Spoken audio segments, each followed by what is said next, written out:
여러분 안녕하십니까? 수요일 뉴스나이트 시작합니다. 무더위의 기세가 더 커진 하루였습니다. 이 폭염 중대 경보가 오늘은 수도권 대부분 지역으로 확대했습니다. 극단적인 더위가 길게 이어지면서 천천히 다가오고 있는 태풍이 다음 주 우리나라에 비를 뿌릴지 관심입니다. 첫 소식 장하영 기자가 보도합니다. 아침 최저 기온 29도, 초열대야 수준으로 하루를 시작한 서울. 해가 나자 기온은 가파르게 상승했습니다. 전날 한강 남쪽에 이어 강 북쪽의 노원구 기온이 39.2도를 기록했고 구로와 동대문, 용산도 38도를 넘겼습니다. 경기와 인천 대부분 지역에 폭염 중대경보가 확대했고 충청에선 청양군이 처음으로 중대경보 대상이 됐습니다. 밤낮 없는 더위, 언제쯤 그칠까 하늘을 보지만 더위 식히기엔 역부족인 소나기 소식뿐입니다.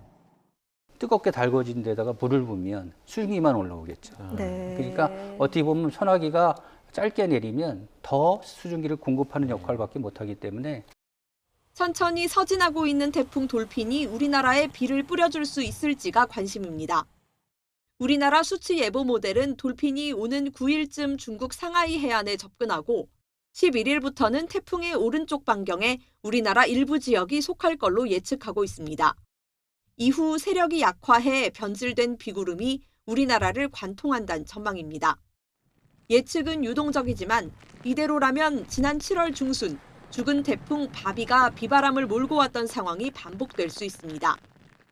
유럽과 미국, 독일의 예보 모델도 경로가 다르지만 현재로선 11일 이후 우리나라에 태풍이 남긴 비구름이 지나갈 걸로 보고 있습니다.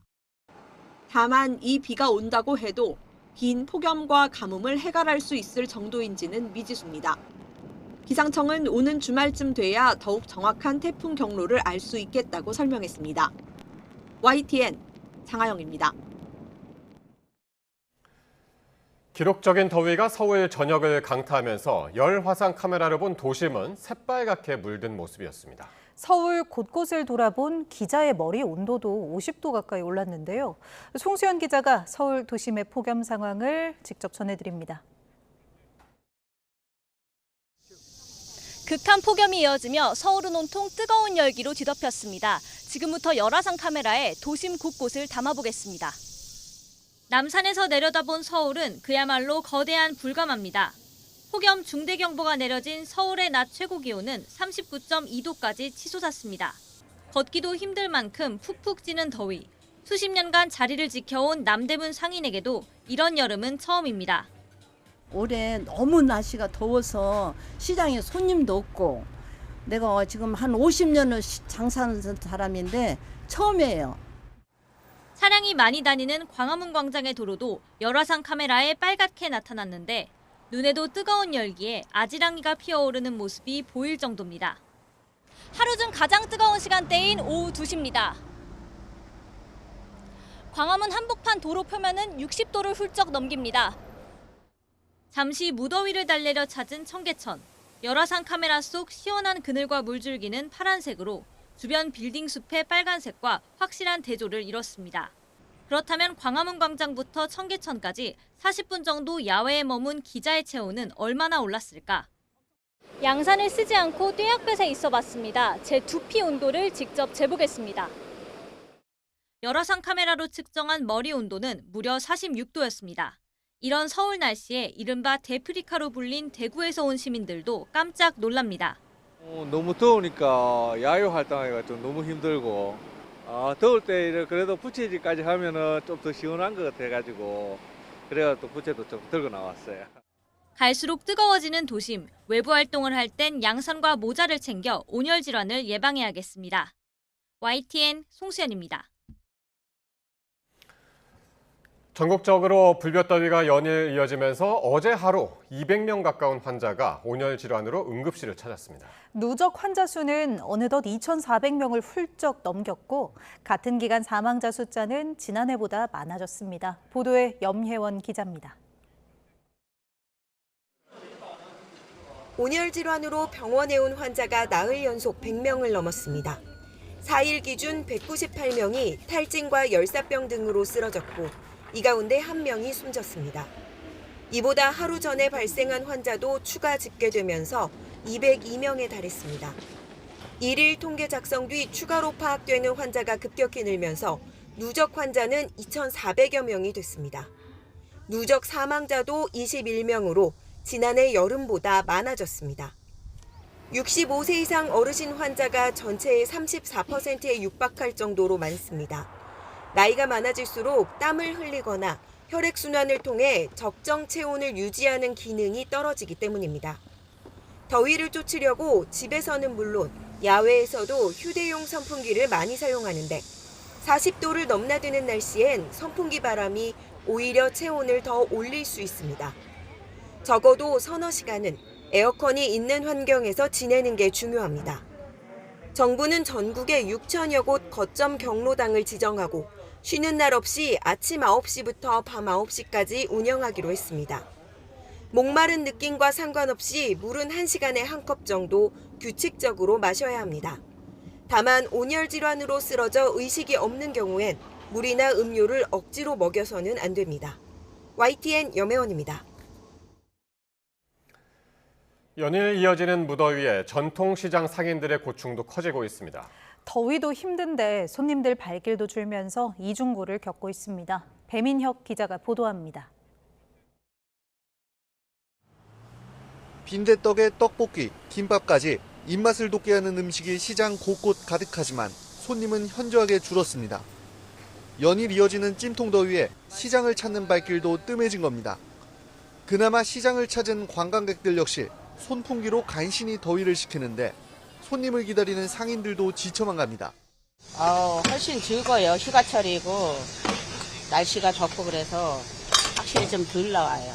근데 손님이 좀 있으면 더워도 좀 덜 힘들고 그럴 텐데 없으니까 좀 뭐 해마다 덥지만 올해가 제일 더운 것 같아요.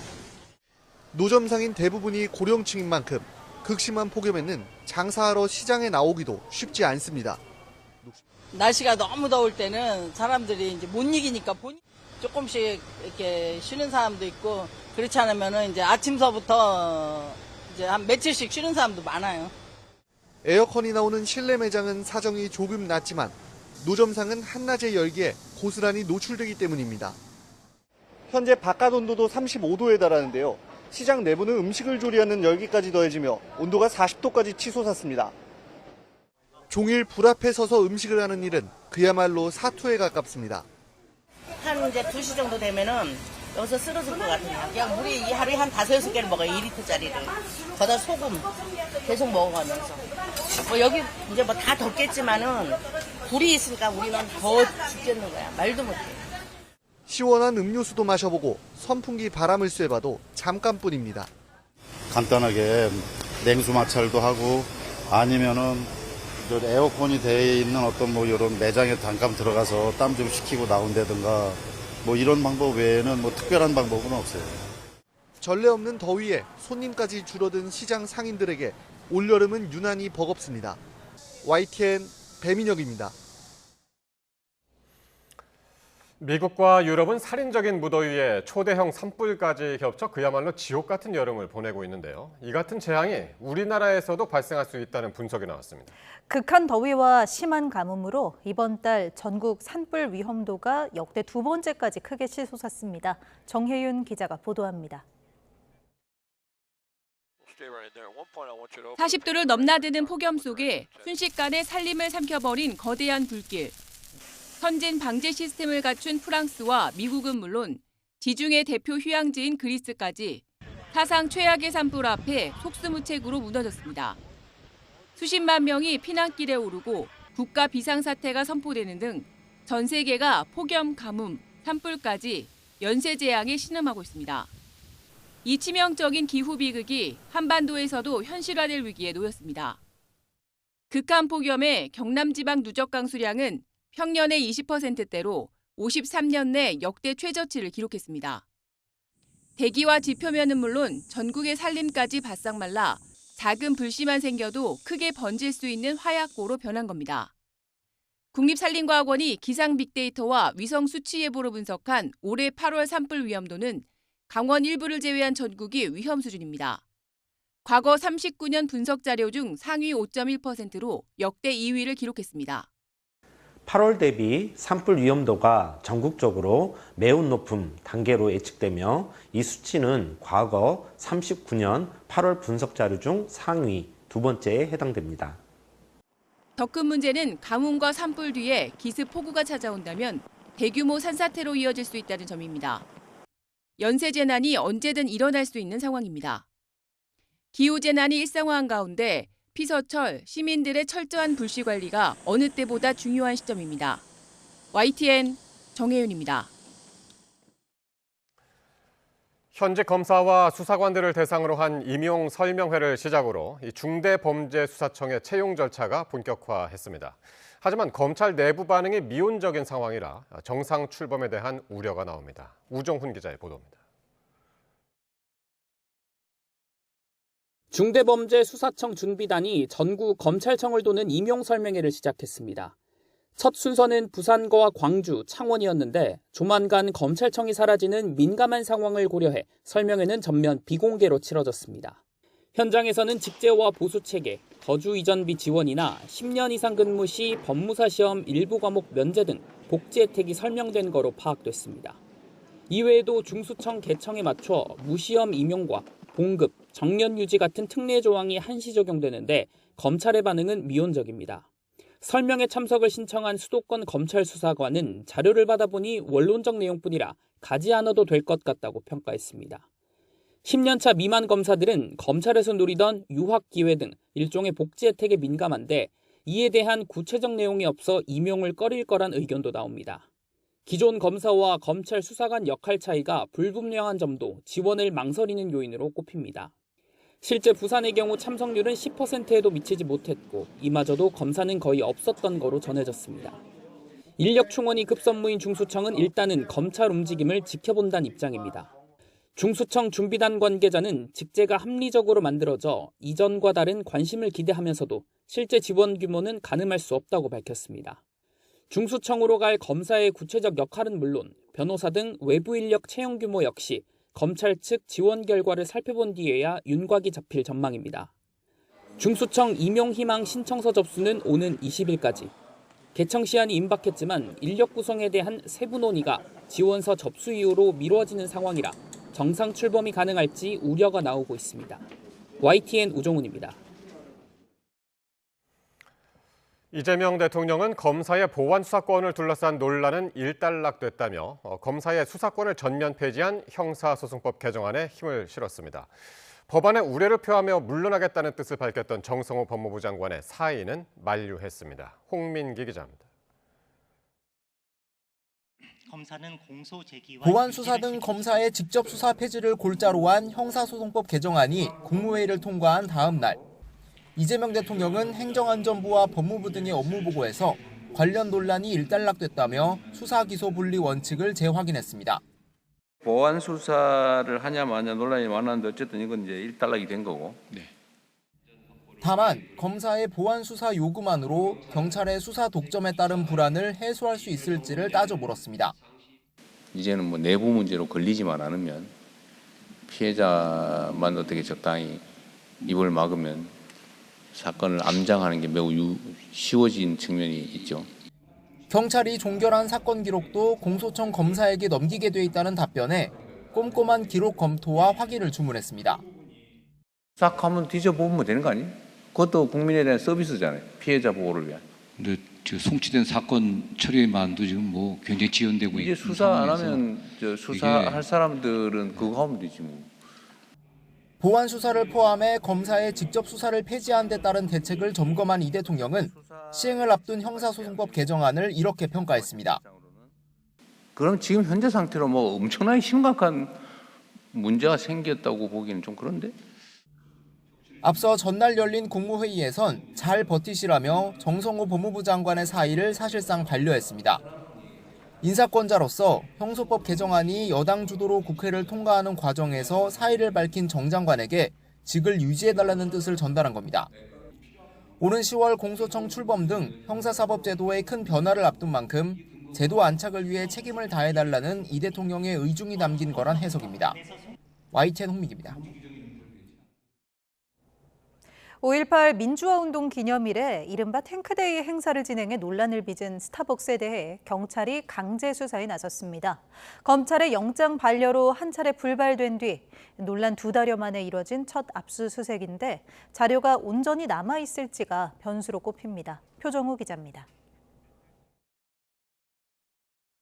지난 5월 18일 스타벅스는 행사 홍보에 탱크데이와 책상에 탁이라는 문구를 사용했습니다.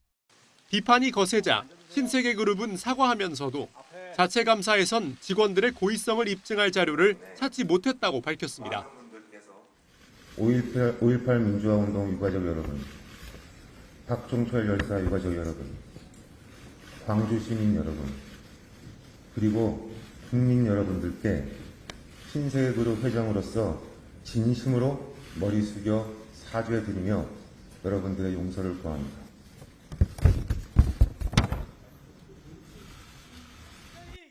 (5.18) 유족과 시민단체에 고소고발을 접수해 수사에 나선 경찰은 지난 6월 한 차례 압수수색을 시도했지만 불발됐습니다. 이후 경찰은 보강 수사를 거쳐 2달여 만에 스타벅스 코리아 본사 등에 대한 강제 수사에 나섰습니다. 영장엔 모욕 혐의가 적시된 걸로 확인됐습니다. 앞서 신세계그룹은 자체 감사 당시 행사기획 직원 일부가 휴대전화를 제출하지 않아 조사에 한계가 있었다고 밝혔는데 경찰은 이 감사가 부실하게 이뤄진 정황을 확인했다며 압수수색 배경을 설명했습니다. 또 당시 사측이 제출받지 못했던 직원들의 휴대전화와 행사 관련 내부 자료를 확보하는 데 주력했다고 설명했습니다. 경찰은 확보한 자료를 바탕으로 스타벅스 관계자들이 5.18 민주화운동 유공자를 모욕하려는 의도를 갖고 행사를 기획했는지 등을 확인할 방침입니다. YTN 표정우입니다. 경찰이 축구대표팀 감독 선임 과정의 불공정 의혹과 관련해 홍명보 전 감독을 어제 처음으로 소환해 조사했습니다. 의혹의 핵심 당사자가 소환된 만큼 경찰 수사에도 속도가 붙을지 관심입니다. 최승훈 기자가 보도합니다. 축구 국가대표팀 감독 선임의 불공정 의혹을 수사하는 경찰이 어제 홍명보 전 대표팀 감독을 비공개로 소환했습니다. 홍 전 감독은 피의자 신분으로 출석했는데 이 의혹과 관련해 경찰 조사를 받은 건 이번이 처음입니다. 홍 전 감독 선임과 관련해 의혹이 불거진 건 지난 2024년. 당시 업무방해와 배임 등 혐의로 고발된 정몽규 전 대한축구협회장 등 주요 피고발인에 대한 경찰 조사가 이뤄졌습니다. 하지만 2년이 되도록 결론이 나지 않다가 우리 대표팀이 북중미 월드컵 조별리그에서 탈락하면서 다시 수면 위로 떠올랐습니다.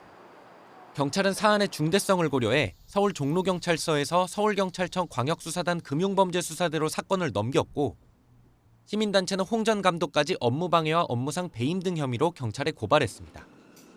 당시 단체는 홍 전 감독에 대해 능력이 안 되는데 기만의 돈을 받아 업무상 배임이라며 국민 세금이니 돈을 회수해야 한다고 주장했습니다. 경찰은 이번에 홍 전 감독을 상대로 감독 선임 과정에 축구협회 관계자의 개입이 있었는지 등을 조사한 것으로 보입니다. 또 홍 전 감독이 연봉을 받은 데 대해 업무상 배임 혐의를 적용하는 게 가능한지도 들여다보고 있습니다. 경찰은 최근 박주호 전 전력강화위원과 대한축구협회 부회장 가운데 1명 등 참고인들을 잇따라 불러 조사한 것으로 파악됐습니다. 여기에 더해 의혹의 핵심 당사자인 홍 전 감독까지 소환한 만큼 경찰 수사에 속도가 붙을지 관심입니다. YTN 최승훈입니다. 폭염 경보가 내려진 충북 청주에서 강아지 한 마리가 놀이터 기둥에 묶인 채 버려졌다 구조됐습니다. 당시 낮 기온이 35도를 넘었는데 경찰은 강아지를 버린 30대 여성을 입건해 경위를 조사하고 있습니다. 김기수 기자입니다. 작은 강아지 한 마리가 놀이터 기둥에 묶여 있고 낯선 사람을 향해 연신 지저댑니다. 기둥에는 유기 중이라는 문구가 적힌 종이가 붙어 있고 새 주인을 찾는다는 내용이 적혀 있습니다. 지난 1일 충북 청주에서 견주가 대낮에 강아지 한 마리를 버려둔 건데 당시 청주에는 폭염 경보가 내려졌고 낮 기온이 35도를 넘었습니다. 강아지가 유기됐던 현장입니다. 한낮에는 바닥에 손바닥을 가만히 두고 있기 힘들 정도로 뜨거운데 이곳에 한동안 방치했던 것으로 보입니다. 더위에 지쳐가던 강아지는 인근을 지나던 한 시민에게 발견돼 물을 주기도 했지만 사람에 대한 경계가 심해 쉽게 다가갈 수 없었습니다. 강아지 짖는 소리가 나가지고 뭐지 하고 그 공원 쪽으로 갔는데 그때 뼈 제 놀이기구에 강아지가 묶여 있더라고요. 이제 물도 안 마시고 그냥 그 놀이기구 밑에 이렇게 들어가 있더라고요. 이후 SNS에 구조글을 올렸고 또 다른 시민이 경찰에 신고하면서 강아지는 반려동물 보호센터로 무사히 입소했습니다. 보호센터 측은 강아지가 태어난 지 1년이 채 안 된 치와와로 검진 결과 건강에는 큰 이상이 없다고 밝혔습니다. 또 사건 처리 결과에 따라 입양 절차를 진행할 예정이라고 설명했습니다. 지난해에만 모두 8만 5천여 마리의 유기동물이 구조된 것으로 파악됐는데 이 가운데 30% 가까이가 6월부터 8월 여름철에 집중된 것으로 나타났습니다. 경찰은 강아지를 유기한 30대 여성 A씨를 동물보호법 위반 혐의로 불구속 입건하고 정확한 사건 경위 등을 조사하고 있습니다. YTN 김기수입니다. 주식시장 변동성에 부동산 세제 개편안 발표로 여론이 요동치자 국민의힘은 이재명 정부 경제정책에 대한 집중 포화에 나섰습니다. 민주당은 여론 진화에 총력을 쏟고 있지만 범여권에서조차 공개적인 문책이 쏟아지고 있습니다. 보도에 박정현 기자입니다. 급등락을 반복하는 롤러코스피 장세 속 개미들의 이탈이 가속화되자 국민의힘에선 단일 종목 ETF 도입 과정에 대한 특검론을 띄웠습니다. 관계부처 반대를 무릅쓰고 김용범 청와대 정책실장이 레버리지 ETF 도입을 밀어붙인 데 다른 배경이 작용한 건 아닌지 확인할 필요가 있다는 겁니다. 로비나 부정한 결탁에 따른 것이 아닌지 당연히 의심해 봐야 되는 것 아닙니까? 김용범 실장의 아들과 이찬진 금감원장의 아들 두 사람 모두 미래에셋 자산운용이라는 증권사에 근무하고 있지 않습니까? 주식시장 혼란 국면에서 지방선거를 앞두고 국민노후자금 연기금이 주가 부양에 이용된 건 아닌지 점검할 필요가 있다며 의심의 저변도 넓혔습니다. 동시에 세제 개편안 발표를 계기로 부동산 심판론에도 화력을 지피고 있습니다. 공정과세다, 합리화다 하는데 이게 도대체 지금 고금리, 고물가 그리고 주택난에 시달리는 국민들한테 무슨 도움이 된다는 건지 핀셋이 아니라 도끼로 보입니다. 민주당은 이번 세제 개편안은 실수요자를 보호하고 왜곡된 과세 구조를 바로잡는 정상화 과정의 일환이라 엄호했습니다. 공급 없이 세금만 올린다는 야당 공세엔 정면 반박하며 신속한 공급 대책 추진을 위한 상임위 총동원령을 선언했습니다. 조세 형평성에 맞게 부담을 정상화하자는 것입니다. 세제와 공급은 양자택일의 문제가 아닙니다. 상임위원회를 총동원해 주택시장 안정화 TF를 확대, 개편, 운영하겠습니다. 다만 민주당 내부에서도 수도권을 중심으로 부동산 민심 악화에 대한 우려가 공공연히 제기되는 상황 속 법여권 내부에서조차 김용범 실장을 비롯한 청와대 책임론이 제기되면서 난처한 표정도 역력합니다. 이러한 가운데 김용범 실장은 오세훈 서울시장과 전격 회동했습니다. 지난 국무회의 당시 오 시장이 부동산 대책 보고서를 전달한 이후 관련 의견 청취를 위해 마련된 자리로 알려졌는데 오 시장은 서울권 공급 확대를 위한 규제 완화 촉구와 함께 부동산 세제 개편안에 대한 우려를 전달한 거로 파악됐습니다. YTN 박정현입니다. 이재명 대통령이 오는 7일 2차 부동산 공급 점검 회의를 열어 수도권 주택 공급 대책을 논의하기로 했습니다. 청와대는 이 대통령이 지난 3일 부동산 주식시장 점검 회의에서 지시했던 부동산 정책 점검 2차 회의를 7일 오후 2시에 비공개로 주재할 예정이라고 전했습니다.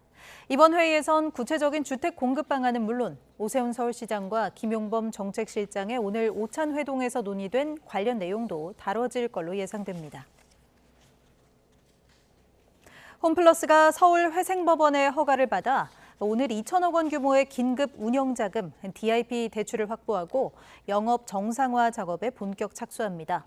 홈플러스는 지난달 메리츠 금융그룹과 2천억 원 규모의 DIP 대출 약정을 체결한 뒤 즉시 항고를 신청했고 법원이 회생 계획안 승인 기한을 오는 9월 4일까지 연장하면서 이번 자금 집행이 이뤄졌다고 설명했습니다. 홈플러스는 확보한 자금을 납품업체 대금 지급과 상품 확보에 우선 투입할 계획입니다. 이재명 대통령이 북한 대신 조선이란 호칭을 사용하자는 정동영 통일부 장관의 제안에 신중한 입장을 내비쳤습니다. 취지는 알겠지만 결과적으로 한반도 평화에 긍정적일지 의문이 든다고 했습니다. 강민경 기자입니다.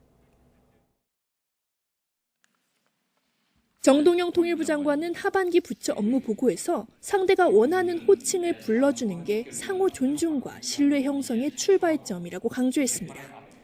북한 대신 공식 국호인 조선민주주의인민공화국을 사용하고 주적이라는 적대적 표현도 대체하는 방안을 논의해보자고 제안했습니다. 서로 이름을 불러주는 것을 첫걸음으로 주적 등 서로에 대한 대결과 혐오의 언어는 멈춰야 합니다. 이재명 대통령은 그러나 조선이란 명칭 사용엔 논쟁의 여지가 있어 보인다며 신중한 입장을 내비쳤습니다. 우리의 선의대로 하는 게 과연 한반도의 평화와 안정에 플러스냐, 결론적으로. 뭐 약간의 의문이 들 때도 있어요. 9.19 군사합의를 복원하겠다는 통일부 구상에 대해서도 안보를 포기하는 거냐는 식의 반격이 나오는 게 현실이라며 다각적인 검토를 주문했습니다. 이 대통령이 신중론에 무게를 실으며 통일부가 올해 연말 국방백서 2026 발간을 염두에 두고 내놓은 주적 용어 대체 구상에도 빨간불이 켜졌다는 해석이 나옵니다. 평화공존을 추구하면서 주적은 적합하지 않죠. 노무현 정부와 문재인 정부가 사용했던 위협이라는 표현이 적절하다고 생각합니다. 정 장관은 또 9월 유엔 총회를 교두보 삼아 북미 회담과 사자대화 동력 확보에 박차를 가하고 러시아가 주도하는 동방경제 포럼에는 정부 차원의 참석을 검토하겠다고 했습니다. 하지만 조현 외교부 장관은 이상주의에 근거한 희망일 뿐 부처가 논의를 거친 게 아니라고 난색을 표하며 또 한 번 대북 정책 이견을 내비쳤습니다. YTN 강민경입니다.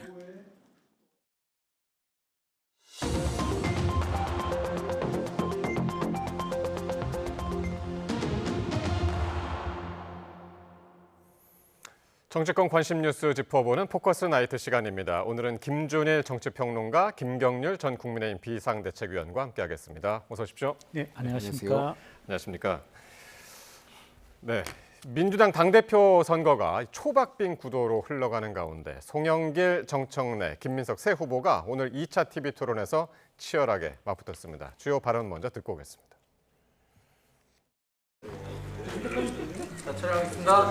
집권 여당 대표는 무엇이 아니라 무엇이다. 목청의 크기가 아니라 실력의 크기라고 생각합니다. 배신이 아니라 의리라고 생각합니다. 홍명보 리더십이 아니라 히딩크 리더십으로 바뀌어야 됩니다.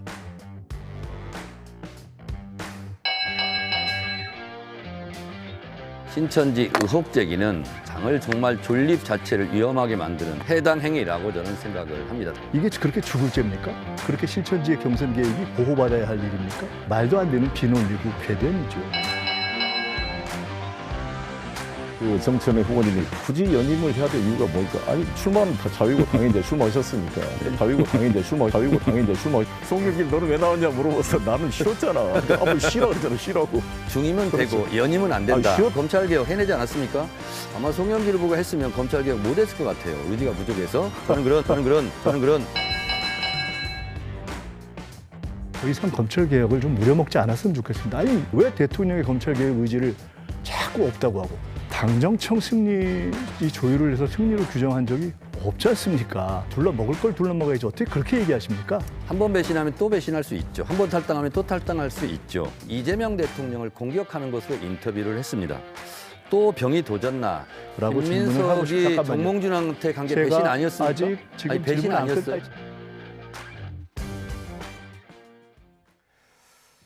자, 오늘 한 80분 정도의 이제 긴 토론회였는데 짧게나마 이렇게 한번 추려봤습니다.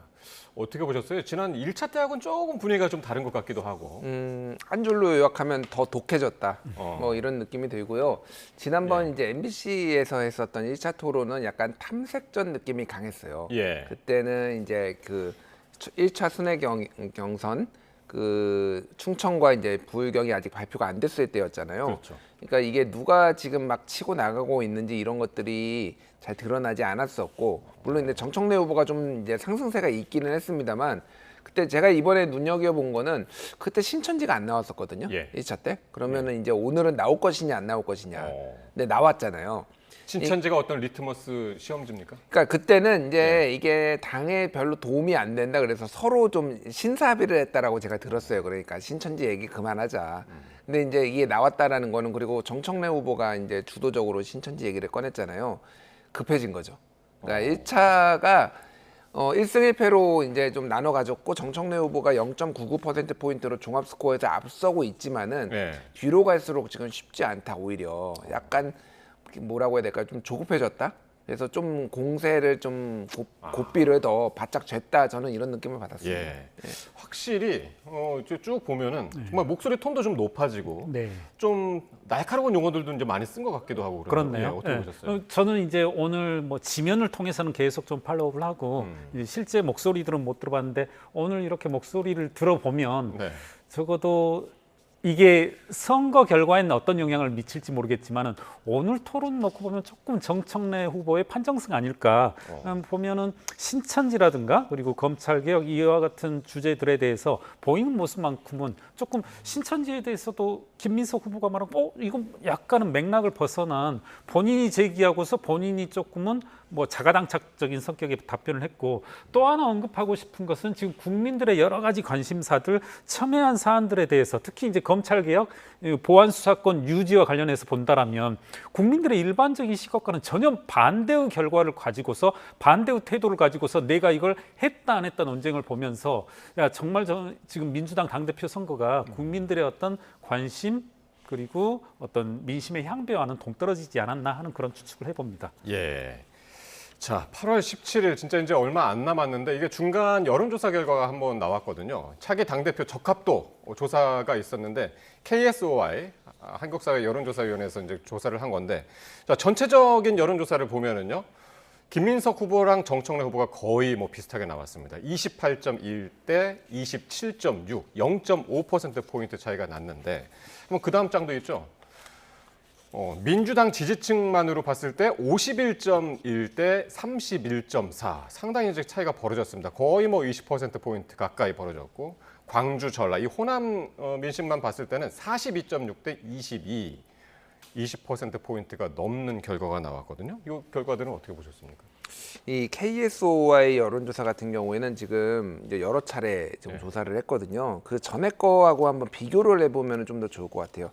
7월 20일에서 20일에 전국 성인 18세 이상 남녀 1000명 대상으로 무선 ARS 조사한 건데 당시에는 이제 5인이 다 있었습니다. 아직 컷오프가 안 된 상황이기는 한데 예비 경선 전이었는데 김민석 21.5, 정청래 25.7, 송영길 8.3. 7월 21일 이때는 이렇게 그래서 오차범위 내지만은 정청래 후보가 전체 민심에서 제일 앞서 있었어요. 전체 여론조사에서. 근데 오늘 여론조사를 보면은 초접전이긴 한데 김민석 후보가 수치가 더 나왔어요. 0.5%포인트 더 나왔죠. 뒤집혔죠. 그러니까 쉽게 얘기하면 뒤집힌 겁니다, 이거. 그리고 민심 말고 당심에서도 지금 보면은 과반을 넘었잖아요, 김민석 후보가. 그럼 지금은 정청래 후보가 그동안 좀 치고 올라오고 좀 이렇게 기세가 좋았던 게 꺾였다 지금. 이렇게 보는 게 맞을 것 같아요. 그래서 지금 모든 후보들이 지금 이번 주에 원래 전당대회 순회 경선이 인천, 제주 그 다음에 강원, 대구, 경북, TK 이렇게 가는데 다 호남에 갔어요. 그러니까 뭐 속된 말로 안중에 없다 지금 이 지역은. 왜냐하면 이 지역을 다 합쳐도 10%예요. 근데 호남은 33%입니다. 32%, 33% 이 정도 돼요. 권리당원이 비중이. 그리고 수도권은 이제 40%. 사실 그러니까 다음 주에 다 결정이 된다고 봐서 이번 주에는 지금 물론 여기에서도 선거운동 하죠. 뭐 TK든 강원이든 하고 뭐 인천시장도 만나고 뭐 우상호 이제 강원지사도 만나긴 하지만은 지금 다 호남으로 달려갔다. 이렇게 보시면 될 것 같습니다. 그러니까 민주당 지지층만 났을 때도 지금 이제 김민석 후보가 수치적으로 확실히 앞서고 있고 호남 지역으로만 이제 국한해서도 좀 많이 앞서고 있는 그런 모습이었단 말이에요. 그렇습니다. 이게 뭐 KSOI 여론조사 말씀해 주셨지만 일반적인 지금 언론사의 여론조사와 이렇게 민주당 당대표 선거의 결과를 뭐랄까요? 이제 같은 선상에서 보기 위해서는 가중치를 부여해야 되지 않습니까? 권리당원이라든가 이런 걸. 결국은 이제 호남 쪽에 이 여론조사 결과에 가중치를 부여해야 되는데 저도 그 점에 주목해서 좀 여러 군데에 여론조사 추이를 보니까 모두 다 호남에서 김민석 후보가 의미 있는 차이로 앞섰더라고요.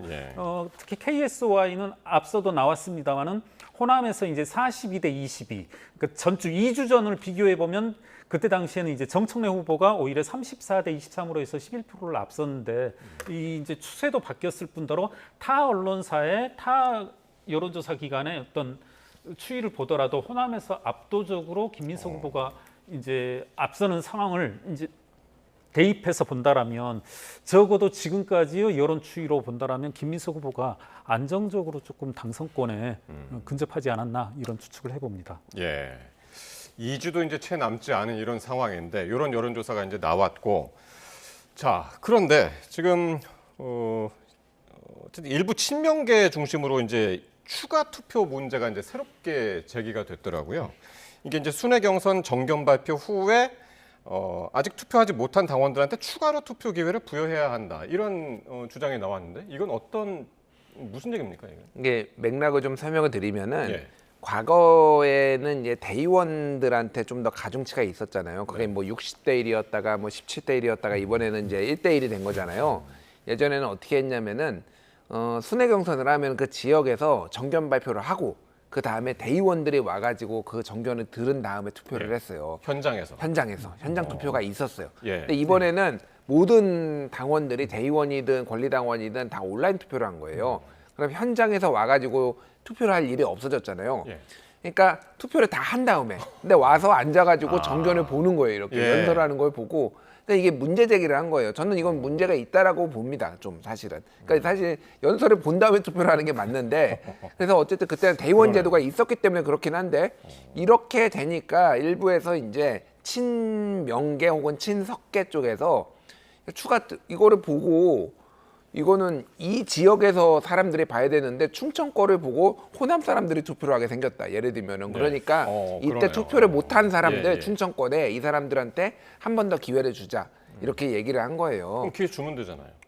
근데 이게 지금 유불리를 좀 설명을 드리면은 지금 전당원 100% 투표하자 이거를 지금 김민석 쪽에서 캠프 쪽에서 이렇게 걸고 있고 그거를 또 일부 의원들이 그 프래카드를 걸었으니까 이게 김민석 쪽의 주장이다라고 해서 정청래 후보가 좀 문제 제기를 했거든요. 그러니까 투표율이 높으냐 낮으냐에 따라서 지금 후보들 사이에서 유불리가 갈리고 있다는 말씀이시네요. 맞습니다. 그래서 투표율이 높으면은 지금 김민석한테 유리하고 투표율이 낮으면은 지난번에 42만 명이 정청래 후보한테 줬거든요. 이들이 단단하게 뭉쳐있는 그러니까 정청래 후보가 유리하고 이렇게 지금 보고 있어요. 그러니까 추가 투표 기회를 주는 것 자체가 이거는 김민석 쪽의 음모다 쉽게 얘기를 하면은 간계다 이렇게 지금 보는 시각이 있고 다른 걸 떠나가지고 이미 룰이 합의가 됐는데 이걸 다시 추가 투표 기회를 주자는 거는 상식적으로 말은 안 되죠. 그러니까 대선을 치렀어요. 예를 들면.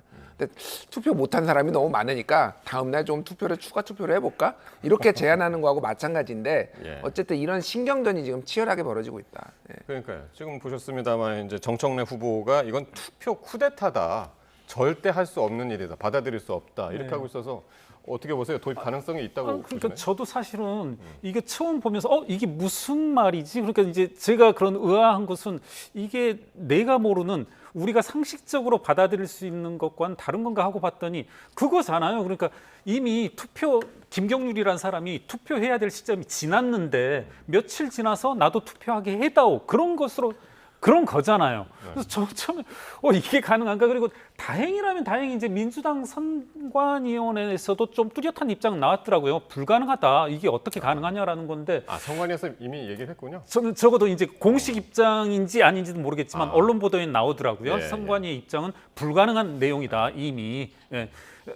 투표 전에 선거 이전에 확정된 룰로 선거를 치러야 하는데 이미 진행되고 있는 와중에 또다시 선거 룰을 바꾸자는 건 말이 안 된다는 건데 저는 이제 의아하고 한 것이 정말 민주당은 당내 선거도 이렇게 치러야 되나 하는 그런 의아함과 모르겠습니다. 이런 부분에서도 전 하나하나 정청래 후보로서는 좀 포인트를 얻어가는 부분이 아닌가 하는 생각이 드네요. 좀 한마디로 좀 뜨악했습니다만. 예. 어쨌든 투표율을 높이려고 하는 이제 김민석 후보 측, 그리고 이제 되도록이면 이제 그렇지 않게 가는 것을 지금 선호하는 지금 정청래 후보 측의 입장을 이걸로 이제 해석을 할 수가 있는 그런 상황이 되겠습니다. 자, 보안 사건 폐지 얘기가 이제 오늘까지 계속 이어지고 있는데 이런 논의 과정에서 사의를 표명했었죠. 정성호 법무부 장관이 연일 이 제도 시행에 대한 우려를 나타내고 있습니다. 민주당 입장까지 한번 듣고 오겠습니다. 너무 걱정이 되거든요. 책임은 내가 나한테부터 한다. 나한테부터 한다. 문제가 너무 많이 나오거든요. 한 사람이 수사하실 때 재판하면서. 정성호 법무부 장관은 보안 수사 유지해야 된다. 이렇게 한 번도 이야기한 적은 없습니다. 혹시나 할 그 걱정거리를 모두 다 없앨 정도로 준비를 잘하자. 이런 의미라고 저는 생각하고 있습니다. 나중에 뒷감당을 어떻게 하려고 이 얘기를 정성호 장관이 지금 보신 것처럼 대법관 후보 추천위회가 열리기 전에 그 추천위원들하고 만난 자리에서 이제 발언을 한 건데 공식적으로 한 발언은 아닌데 이게 다 이제 방송사 카메라 마이크를 타고 다 들어갔단 말이에요. 네. 어떻게 보셨어요? 일부러 한 거죠, 뭐. 근데 일부러 한 거라고. 아니 정성호 장관이 공식적으로도 많이 했잖아요. 지금까지. 그러니까 보안 수사권을 남겨둬야 된다. 이게 이렇게 빠르게 빛의 속도로 하면 문제가 된다라고 공식적으로도 하고 이제는 사의 표명도 하고 할 수 있는 거 다 했거든요, 사실은. 네. 이제 뭐 국민의힘 쪽에서는 무책임하다 이런 얘기도 하고 있지만은 그래서 뭐 대통령에서 뭐 뒤에 얘기하겠지만 이제 사의 표명도 안 받아주니까 그럼 나는 할 수 있는 거는 여기저기서 궁시렁 대야 되겠다. 내가 할 수 있는 거는 뭐 이런 거 같아요. 그래서 뭐 이게 들으라고 한 거라고 저는 뭐 거의 확신해 가지고 있고요.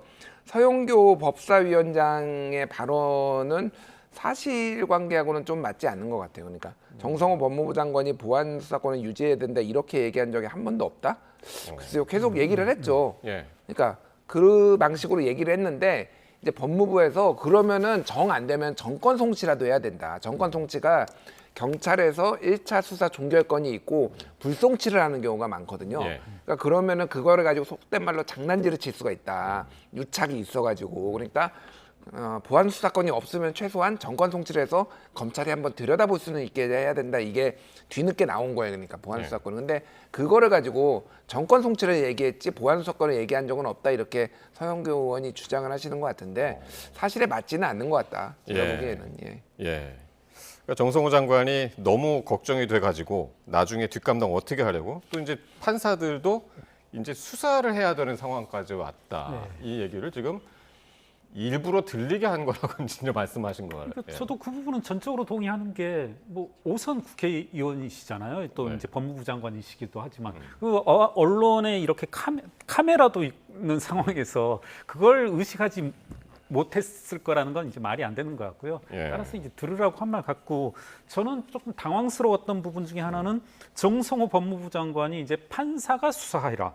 그리고 전용기 의원 같은 경우는 국민이 검찰의 수사권을 국민에게 돌려주었다. 국민이 수사해라. 이렇게 한다면 지금 뭡니까? 결국은 이른바 검찰개혁의 미명 아래 진행됐던 게 검사로부터 수사권을 박탈한 거잖아요. 그러면 권리가 있었던 많은 논란은 있는 것으로 압니다만은 헌법상 수사권이 있는 검사로부터도 수사권을 박탈한 마당에 판사는 수사할 수 있는지 이거 불법 아닙니까? 그리고 국민이 어떻게 사적 제재를 사적 구제를 허용하겠다는 건지 또 하나는 이제 더 들어가 보면 중수청 논의 속에서도 지금 검찰 인력을 어떻게 하면 중수청으로 끌어들일 것인가. 이거 제가 봐서는 서영교 의원이나 또 우리 그 검찰개혁에 목을 매단 김용민 의원은 좀 피토해야 될 문제 같아요. 아니 검사로부터 본인이 정말 노무현 대통령 앞에서 뭐 이렇게 무릎 꿇고 이제 자랑을 한 내용이 검사로부터 수사권을 뺏어왔는데 지금 정부에서는 검찰 인력을 중수청으로 끌어들이는 걸 이제 목표로 삼았지 않습니까? 전 정말 이러한 자가당착들이 여러 곳에서 벌어지는 게 앞으로 과연 어떤 식으로 감당할 것인지 좀 저 역시 감당할 어떻게 해야 될 것인지 걱정된다는 말엔 정성호 법무부 장관 말씀엔 동의합니다. 그렇군요.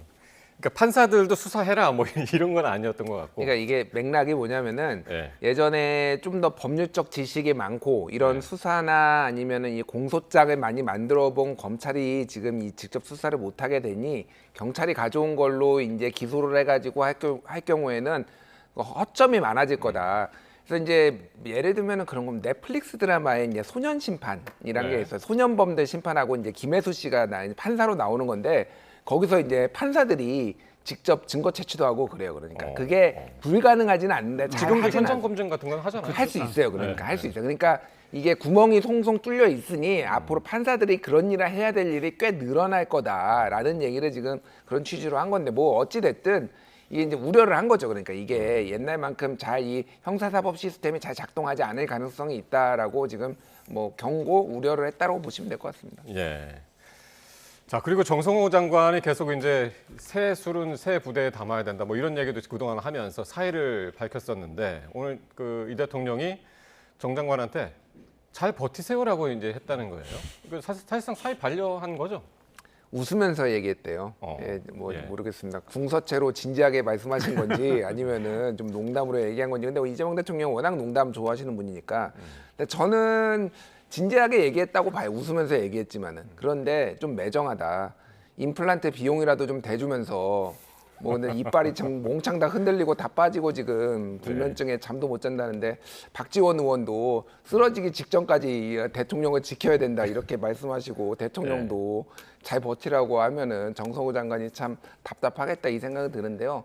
결국은 갈 것 같아요. 대통령이 저 정도까지 얘기를 하면. 근데 말씀하셨다시피 이제 본인이 할 수 있는 거를 다 해왔잖아요. 그러니까 국회에 나가서 뭐 모욕감까지 느끼면서 뭐 이렇게 하고 그러니까 이제 아까 전처럼 뭐 밖에서 이제 계속 얘기하고 이거 문제 있다 이런 얘기 많이 하지 않을까 그 생각이 듭니다. 그러니까 두 분이 이제 40년 지기이기도 하고 뭐 사석에서는 뭐 형 동생 하기도 하고 이제 그래서 이제 상당히 이제 막역한 사이라서 이렇게 이제 웃으면서 얘기도 할 수 있었을 것 같은데 일단 사의는 반려한 것 같습니다. 그렇죠. 제가 봤을 때 뭐 정성호 법무부 장관과 이재명 대통령이 적어도 이 사안에서만큼은 서로 뭐랄까요 이견은 없다. 그리고 뭐 조금은 더 야박하게 말씀드리면 뭐 사표 내고 안 내고 하는 이런 것조차도 쇼로 보일 수 있는 여지도 있다 하는 거고 저는 이재명 대통령이 적어도 이 사안에 대해서 대하는 태도 오늘 저로서는 되게 뜨악한 말씀을 들었는데 이제 언론 보도에서 다 나온 것으로 알고 있습니다만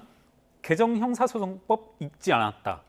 그리고 검사 수사 못하느냐.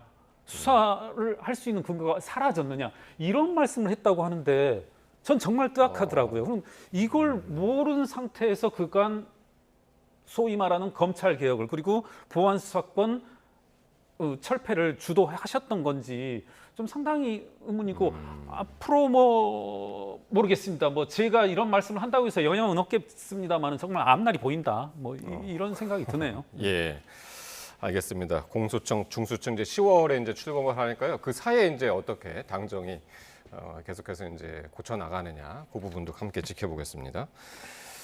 자, 그리고 이제 국민의힘이 이 단일 종목 레버리지 ETF 도입을 둘러싸고 연일 공세 수위를 높이고 있습니다. 지금 이제 특검해야 된다. 그리고 국정조사까지 이제 해야 된다. 특히 이제 정정식 원내대표가 노골적으로 이제 굉장히 강조하고 있는데 어떻게 보고 계십니까? 아니 뭐 야당 입장에서는 당연히 저는 뭐 할 수 있는 얘기라고 보고 이게 김용범 이게 이제 도입된 과정을 보면 올 초에 이제 운용사 대표들하고 김용범 정책실장하고 간담회에서 운용사 대표들이 이거를 요구를 했거든요. 근데 이제 그때 당시에는 이제 주식시장 활성화 뭐 이런 게 목표였는데 이게 5월 27일 날 제가 올해 5월 27일 날 이게 도입이 된 걸로 기억을 하고 있고 5개월 만에 도입이 됐어요. 근데 지금 계속 언론 보도 나오는 거 보면은 뭐 이거에 대한 부작용 아니면 스트레스 테스트라고 하죠. 이게 무슨 일이 벌어질지 뭐 이런 것들에 대해서 제대로 검토가 안 됐다라는 식으로 이제 나온 거죠. 그래서 이게 실제 우리나라의 주식 코스피의 65%가 지금 삼성전자와 하이닉스거든요. 다른 나라도 단일 종목 레버리지가 있는데 예를 들면 엔비디아가 그러면은 60%를 차지하잖아요. 그러진 않아요. 그런데 우리나라는 이 두 종목이 딱 65%를 차지하는데 이게 레버리지 상품이 이렇게 나오니까 웩더독 현상, 꼬리가 이제 몸통을 흔드는 현상이 나와서 급등락이 매일 이제 연일 이어지는 이것 때문이라고 보는 게 맞다. 저는 개인적으로 그렇게 보고 다른 요인도 있겠지만은 그래서 어느 정도 이게 변동성이 있었냐면은 이게 비트코인보다 등락률이 더 심했어요. 비트코인이 한 50% 등락이 있었으면은 우리나라 증시는 61% 정도 등락이 있다라는 언론 보도가 있거든요. 그 정도로 약간 도박판이 됐다. 그러면 이거에 대해서는 누군가 책임을 져야 되지 않을까? 저는 뭐 그 생각을 하고 야당이 요구하는 거는 어느 정도 뭐 일리가 있다고 저는 개인적으로 보고 있습니다. 블룸버그에서 이제 지금 보고 계신데 한국도 투자하기 어려운 시장이 되고 있다. 이런 제목의 오늘 칼럼이 있었습니다. 상당히 우리 입장에서는 도발적인 어떤 칼럼이죠. 그렇죠. 그러니까 이것도 이제 예를 들면서 정정식 원내대표가 김용범, 구윤철, 2억 원 다 한 자리에 모아놓고 이거는 상임위에서 할 수 없는 거다. 이건 국정조사를 해야 된다. 그렇게 강조를 하고 있는 거란 말이에요. 사실 저 원문을 좀 읽어봤어요. 뭐 우스갯소리가 될지 모르겠지만 블룸버그 들어간다고 해서 볼 수는 없더라고요. 여러 가지 좀 우회해서 읽어는 봤는데 그러니까 우리 이제 잘 지적해 주셨지만 김준일 평론가께서 결국은 이제 경제학에서 재무관리에서는 변동성 자체를 위험으로 보는 거거든요. 변동폭 자체를 이제 위험으로 봐서 결국은 이제 그겁니다. 야, 한국 시장 봤더니 제가 내용 중에 짧게 한번 소개해 보면 올해 들어서 5% 이상 변동된 날짜가 기사 작성 시점 기준으로 33일이고 일본 니케이 지수 같은 경우는 4일이고 중국 항생 지수는 0입니다. 이만큼 한국 시장은 같은 표현을 쓴다면 거의 도박판처럼 였고 이렇기 때문에 이와 같이 불확실하고 위험한 시장에는 여러 가지 이제 해외 자본들이 들어가기가 곤란하지 않겠느냐. 중국처럼 이제 제목이 이제 그거지 않습니까? 투자하기 어려운 시장일 수 있다. 이런 지적이거든요. 이제 말씀 나오고 있지만 금융위가 이제 반박을 했는데 저로서는 좀 황당하고 웃긴 게 뭐냐면 내용 중에 그게 있더라고요. 야, 봤더니 반대 매매가 이제 청산 매매라고 하죠. 강제적으로 이루어진 반대 매매가 36만 건인가 이렇게 썼어요. 제가 봐선 이 칼럼니스트가 제가 봐선 한 3만 6천 건에 5기 정도 될 것 같아요. 이제 그거를 문제 삼아서 야, 하루 3천 건밖에 안 돼. 우리 이런 식으로 이제 금융위는 썼던데 두 가지를 지적해 볼 수 있을 것 같아요. 감히 이제 비유를 해보자면 뭐 이런 거지 않을까요? 야, 너희 아버지 봤더니 결혼 7번 했어. 그러니까 이제 그런 이제 비난에 대해서 아니야, 우리 아빠 결혼 3번밖에 안 했어. 이런 식으로 하는 거고 이 매일 3천 건 지금 이제 아주 많이 있더라고요. 3천 건의 반대 매매조차도 아주 심각한 지표로 받아들일 수 있는 건데 이제 정리하자면 지금 블룸버그뿐만 아니라 제가 아는 것만 해도 이코노미스트, 가디언 등등 모두 다 유사한 지금 언론 보도를 보내고 있단 말입니다. 그것의 근거는 뭐냐면 나타나고 있는 과거의 지표들 너무나 변동성이 심하고 이게 투기화된 시장화되고 있다. 이런 비난들을 조금은 정부로서는 냉정하게 받아들이고 그것을 어떤 국정에 이제 반영할 생각을 해야지. 모르겠습니다. 저 같은 이제 그러니까 지금 말씀하신 것은 이제 금융위원회가 이 증시 변동성은 여러 요인이 복합적으로 작용을 했고 또 이제 이 칼럼 안에 들여다보면은 이제 수치도 상당히 이제 틀린 것들이 이제 많다. 이제 그렇게 이제 금융위원회가 이제 이야기를 해서 거기에 대한 이제 또 지금 이야기를 해주신 건데 근데 이런 외신들뿐만이 아니라 지금 조국 전 대표요. 조국 전 대표도 단일 종목 레버리지 ETF를 이 관치금융의 실패로 규정을 하면서 정부 책임론에 가세를 했습니다. 굉장히 긴 글을 올렸는데 이건 누군가 책임을 져야 된다. 이런 취지였거든요. 이게 그냥 뭐라고 될까요? 우당으로 남지 않겠다라는 선언으로 저는 봤어요. 그러니까 뭐 사회권 선진국 예전에 얘기를 했잖아요. 그러니까 예전에는 이제 검찰 개혁이라든지 윤석열 정부 조기 종식 이런 걸로 이제 손을 잡았다면은 이제 이재명 정권이 들어오고 나서 도대체 조국 혁신당은 어떤 존재 의미가 있는 것인가? 그때는 쇄빙선의 역할을 했는데 지금은 무엇을 해야 되는가에 대해서 당이 우왕좌왕했거든요, 사실. 그리고 이번에 평택을에서 이제 조국 대표가 지면서 이제 굉장히 큰 타격을 입었고, 그래서 더 진보적인 색깔로 그리고 민주당과는 차별화하는 색깔로 지금 노선을 잡은 것 아니냐. 그러니까 합당에 대해서 무산된 것에 대해서 약간 서운함들 뭐 이런 것도 있을 것 같아요. 그래서 이게 이제 누가 또 민주당의 당대표가 되느냐에 대해서 또 달라질 거거든. 정청래 후보가 되면은 정청래 후보는 조기에 합당하겠다 이런 식으로 이제 취지로 얘기를 했고 김민석 후보 같은 경우에는 흡수 합당 얘기를 했어. 그러니까 조국혁신당이라는 간판, 민주당이 간판을 이름을 바꿀 일은 없고 사실상 옛날에 열린민주당 합당하듯이 조국혁신당을 받아들이기 어려우니까 이거는 지금 당분간은 독자 노선 그리고 민주당의 경제정책, 검찰 개혁은 같이 하더라도 경제정책은 때리겠다라는 선언으로 지금 이거는 봐야 될 것 같습니다. 근데 이번에 이 주식시장에 관련된 ETF뿐만이 아니라 부동산 정책 나왔을 때도 조국혁신당하고 진보당이 이거 다 미흡하다. 그러면서 이제 반대 입장 비슷하게 이제 냈거든요.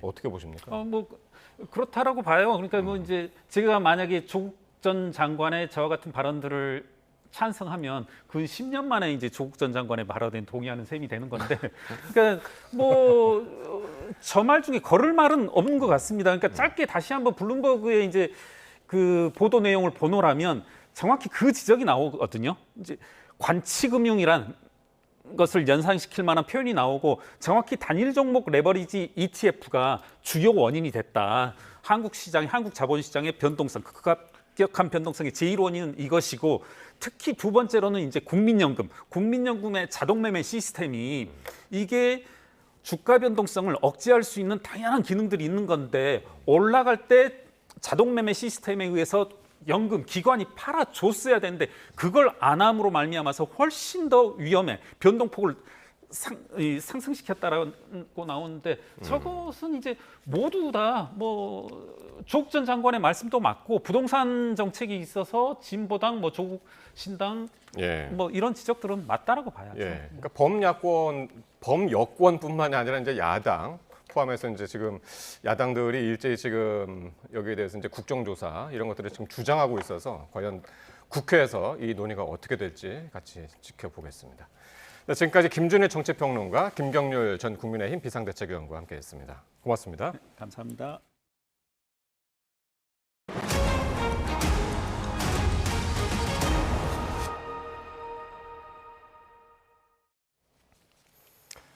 네, 수도권에 폭염 중대 경보가 발령 중인 가운데 내일도 서울과 경기 지역은 39도 안팎의 극한 더위가 이어지겠습니다. 기상청은 산맥을 넘은 고온 건조한 바람 탓에 수도권을 비롯한 서쪽 지방은 내일도 기온이 크게 오르겠다고 밝혔습니다. 내일 지역별 낮 기온은 서울이 39도, 고양시가 39도, 또 전주 38도, 대구 36도로 예상됩니다. 일본 남쪽 해상에서 서진 중인 13호 태풍 돌피는 강한 세력을 유지한 채 다음 주 초 중국 남부 해안에 상륙하겠습니다.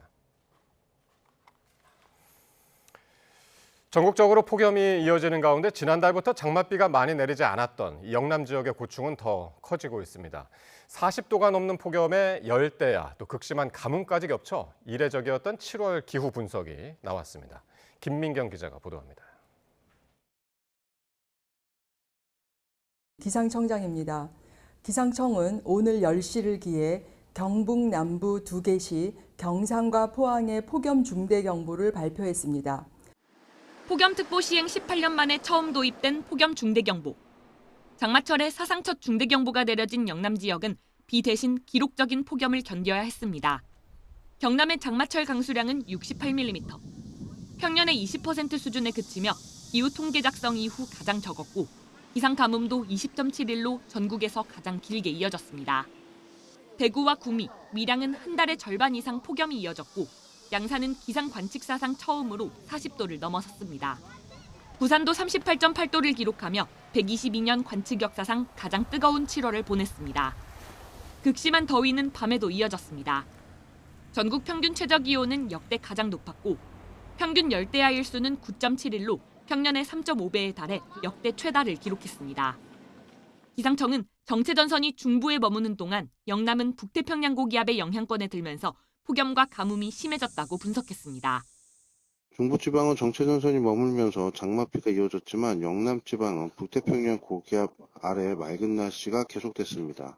특히 하순에는 서풍과 지형 효과가 더해지면서 기록적인 폭염이 이어졌습니다. 장마철에도 지역에 따라 호우와 폭염, 가뭄이 극명하게 엇갈린 지난 7월. 기상청은 기후 변동성이 커지면서 이 같은 극한 기상과 지역 양극화가 더욱 뚜렷해질 수 있다는 무거운 전망을 내놨습니다. YTN 김민경입니다. 극한 폭염에 영산강 지류도 몸살을 앓고 있습니다. 이 연녹색의 수생식물이 급증하면서 녹조처럼 번지고 있는데요. 영산강은 수문을 추가 개방하고 녹조 예방에 나섰습니다. 오선열 기자입니다. 영산강으로 흘러드는 국가하천 나주 지석천입니다.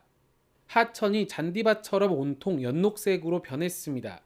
가까이 다가가 보니 작은 이파리들이 다닥다닥 모여 물 위에 떠 있습니다.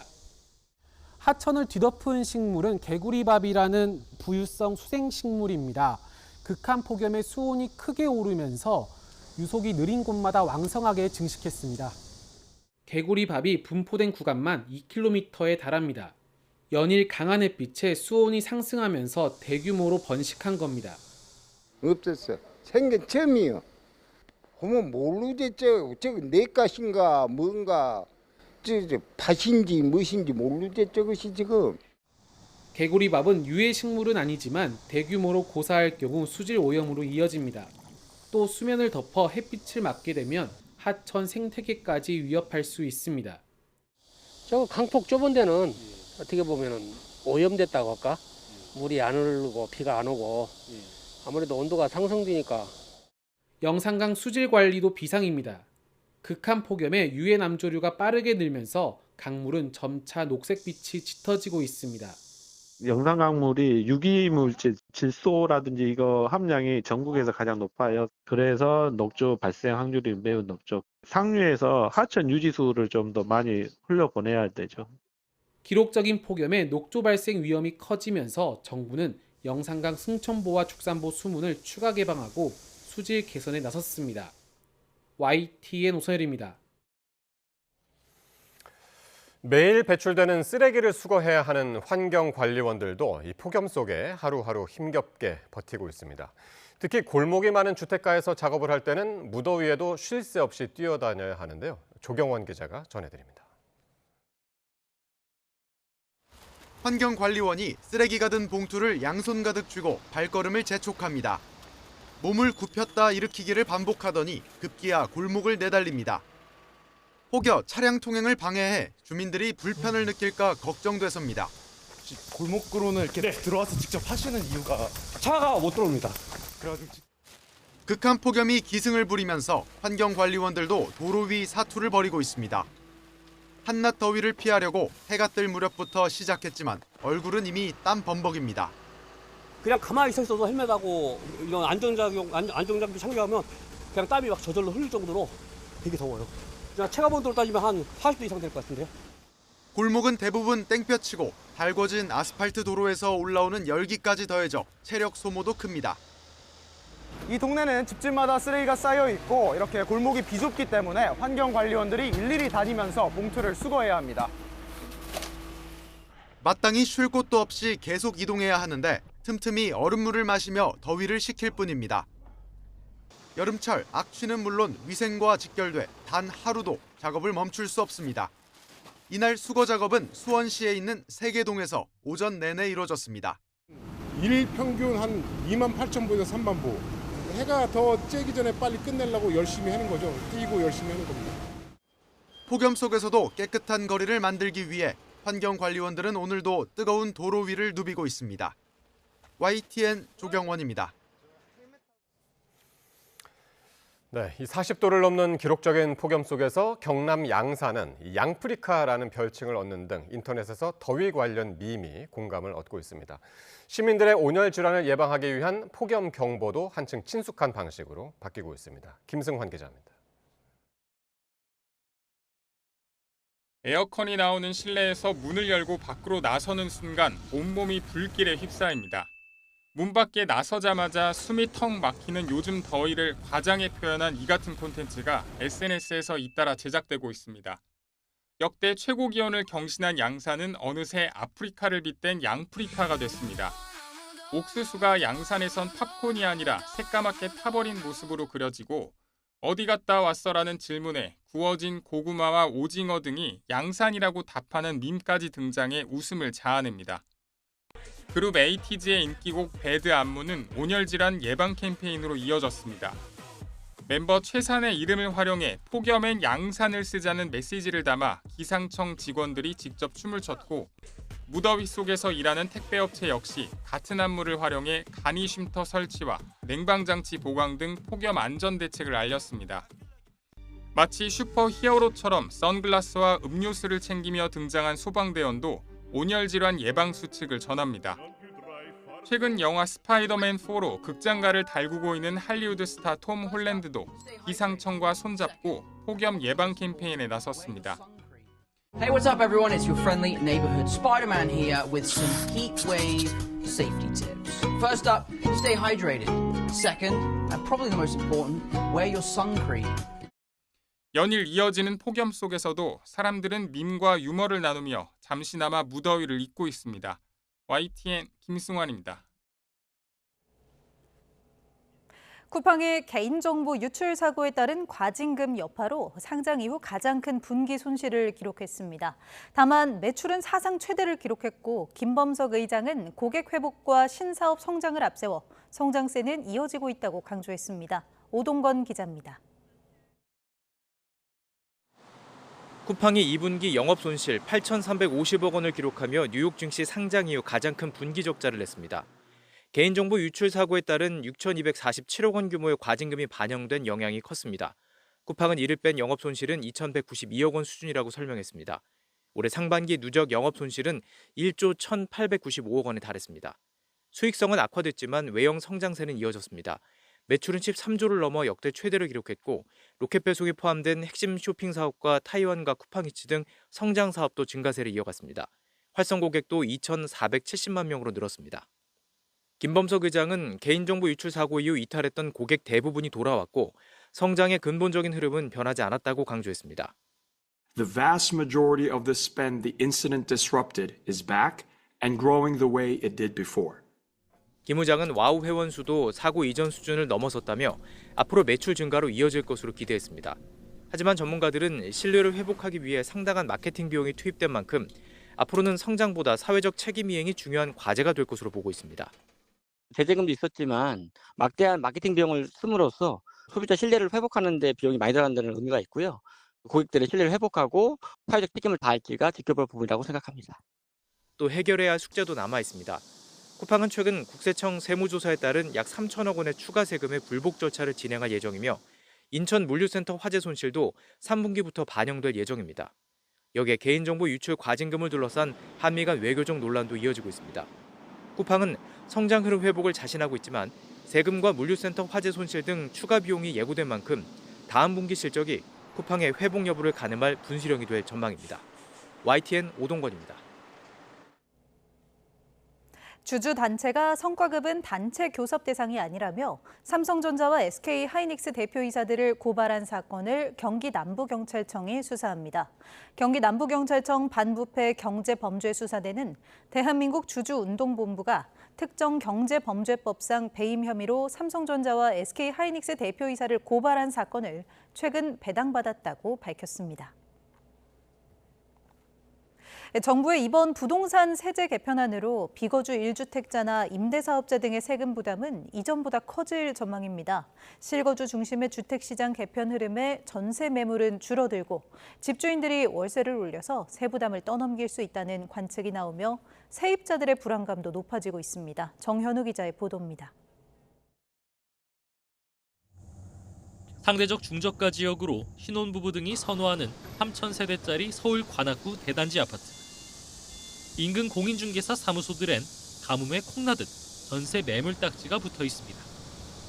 단지를 통틀어 매물로 등록돼 있는 전셋집은 단 7개뿐인 상황입니다. 품귀 현상 속 이곳 아파트 전용 면적 84제곱미터짜리 평균 전세 보증금은 최근 6달 사이 5천만 원가량 오를 정도였습니다. 이번 세제 개편안이 겨눈 초고가 지역이 아니기에 해당 아파트에 사는 1주택자들의 보유세와 양도세 부담은 일단 크게 가중되진 않을 전망입니다. 다만 주택시장이 실거주 위주로 개편되면서 전세 매물은 더욱 쪼그라들며 세입자들의 불안은 커질 것으로 보입니다. 우선 보유세와 양도세 부담이 늘어날 비거주 1주택자들이 세금 절약을 위해 실거주로 돌아설 유인이 커졌습니다. 거주 안 하고 저 세금을 때리고 이렇게 하면 내라도 당장 집에 들어가서 살아야 될 것 같더라고요. 수전세 더 없어질 것 같은데요. 주인들이 입수할 것 같은데요. 여기에 임대 사업자들의 양도소득세 부담을 점차 높이는 정책도 전반적인 전세 매물 축소 가능성을 키우고 있습니다. 정부는 조정 대상 지역에 있는 매입 임대 아파트의 양도소득세 공제 혜택을 오는 2029년까지 단계적으로 없애겠다는 방침입니다. 그 기간 안에 임대 사업자들이 아파트를 처분하게 된다면 전월세 물량도 점차 줄어들 수밖에 없는 구조입니다. 집을 팔게 되면 토지 거래가 때문에 또 다른 누군가 집주인들이 들어와서 실거주 의무를 채워야 되니까 세입자는 튕겨나갑니다. 최대 피해자는 세입자들이 될 것 같습니다. 또 늘어난 세금 부담을 집주인들이 전세를 월세로 전환하는 방법 등으로 전가할 수 있다는 우려 속에 세입자들을 보호할 수 있는 대책을 요구하는 목소리가 당분간 이어질 것으로 보입니다. YTN 정현우입니다. 윤호중 행정안전부 장관이 형사소송법 개정 이후 기존 검경합동수사본부를 대신해 공소청, 중대범죄수사청, 경찰이 함께하는 이른바 공중경합동수사본부가 구축될 수 있다는 구상을 밝혔습니다. 윤 장관은 오늘 청와대에서 열린 정부 업무 보고에서 이렇게 말했습니다. 이재명 대통령이 지금까지는 검사가 수사 법률 전문가라는 전제 아래 합수본 수사를 주도해 왔는데 이제 그렇게 할 수 없지 않냐고 묻자 윤 장관은 직접 수사 권한이 없을 뿐 의견을 낼 수 있다고 답했습니다. 반면 정성호 법무장관은 합수본의 운영 근거가 매우 취약하고 수사를 못하게 돼 있는 공소청 검사가 참여했을 때는 증거 능력에 문제가 생길 수 있다고 우려를 표했습니다. 이 대통령은 중수청 준비 과정에서 현재 운영 중인 주요 합수본을 앞으로 어떻게 운영할지 미리 고민해둘 필요가 있다며 점검해 보고해달라고 주문했습니다. 8.17 전당대회를 앞두고 더불어민주당 당대표 후보들이 두 번째 TV토론회에서도 수위를 넘나드는 신경전을 이어갔습니다. 검찰개혁을 둘러싼 진실 공방은 물론 신천지 개입 의혹과 단일 종목 레버리지 ETF 도입을 둘러싼 책임론을 두고도 격돌했습니다. 임성재 기자의 보도입니다. 일주일 만에 다시 토론회장에 선 당권 주자들은 형사소송법 개정안 처리가 지연된 책임을 서로에게 물으며 초반부터 강하게 맞붙었습니다. 김민석, 정청래 후보를 중심으로 지난 5월 정부가 이미 법안 처리를 제안했다, 받은 적이 없다 진실 공방을 벌인 겁니다. 보안수사권 폐지를 정부가 요구했는데 그렇게 하자고 했는데 왜 그걸 반대했는지, 이게 전당대회 때까지 이 쟁점을 유지하려 하는 것인지 저는 매우 의아했고요. 검찰개혁을 누가 더 강력하게 추진했냐는 세상이 다 압니다. 온 국민이 다 압니다. 그리고 5월 달에 왜 저한테 전화하지 않았습니까? 충돌 단골 소재가 된 신천지 정치 개입설에도 상대에 대한 징계 가능성을 거론하며 감정 섞인 말들을 주고받았습니다. 불날 것 같아요 라고 말하는 게 화재범이 아니지 않습니까? 우리 당이 신천지를 들였다는 것이 아니라 신천지의 경선 개입이 우려가 된다. 제가 당대표가 되면 당을 구하는 심정으로 일단 윤리감찰에 김민석 의원을 조사를 시키겠습니다. 이 과정에서 송영길 후보가 통합을 강조하고 나서자 정청래 후보는 2대1 구도를 부각하며 또다시 약자 전략을 펼쳤습니다. 자기가 경쟁했던 사람을 포용하는 것이 원칙이다. 당내 선거도 마찬가지로 봅니다. 송영길 후보는 역시 저한테는 가혹하고 김민석 후보한테는 굉장히 너그러운. 레버리지 ETF발 증시 변동성 문제도 토론의 화두로 떠올랐습니다.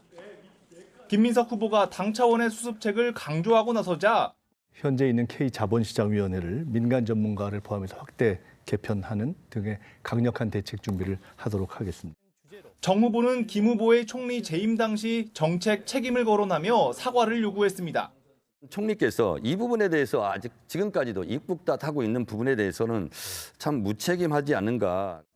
반면 송 후보는 왜 당시 당은 협의 역할을 제대로 하지 않았는지 따져 물었습니다. 정청래 대표께서 같이 당정 협의를 못했다는 것은 저는 잘 이해가 안 되는데 누구 책임이든 간에 어찌든 협의를 안 해왔습니다. 네, 그러니까 그런 게 안 된 것 자체가 얼마나 신뢰가 없었으면. 2차 TV토론회 역시 과열 양상을 면치 못했다는 평가입니다. 이 초박빙 접전 경선 결과가 이어지면서 이 다음 주 마지막 토론회에서도 이 당대표 후보들은 양보 없는 치열한 신경전을 벌일 것으로 전망됩니다. YTN 임성재입니다. 국민의힘 서범수 의원 등이 부산 돌려차기 사건 피해자를 희화화하는 듯한 발언을 해 파장이 이어졌습니다. 당사자들은 거듭 고개를 숙였지만 여야는 한 목소리로 부적절한 발언, 2차 가해라고 비판했습니다. 김다현 기자입니다.